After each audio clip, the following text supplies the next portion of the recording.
محترمو تاسو چې دا تصویر په نظر باندې راځي نو دا یو کس دی یو څو ورځې مخکې یوسف جان چې کوم دی د ویډیو هم کړې وه چې دې نه د کور والے تښتېدلي وه نو بیا دا دومره خپو په هغې پسې چې ډېر خفګان دی چې کوم دی دا د یو پل نه لاندې ودانګله اوبو ته او خودکشي وکړه نو زه راځم دې خبر د محترمو چې نن سبا په معاشره کې دا جنکۍ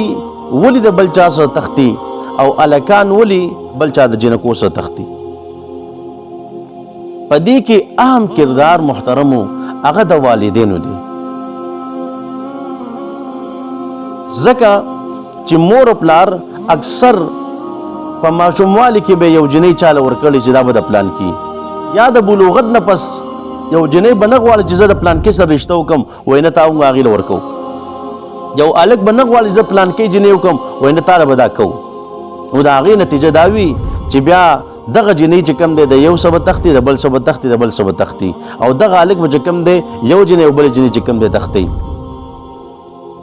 نو لږ والدین چې کوم دی دې خبر ته سوچ او فکر کوي چې دا جنۍ مونږ چا له کوو چې دا جنۍ مونږ ځان له کوو که خپل زوی له کوو که خپل زوی له کوي نو بیا دې د هغې نه تپوس کوي چې ستا خوښه ده که نه او دغه رنګې د جنۍ نه دې هم تپوس کوي چې تا مونږ پلان کې له ورکوو ته به دې باندې راضي او که نه او که دا نه وي د دې مونږ خیال نه ساتو د دې خبرو مونږ لحاظ نه کوو نو بیا د مور پلار دا ګیلې نه کوي زما لور د پلان کې څه وتښتېده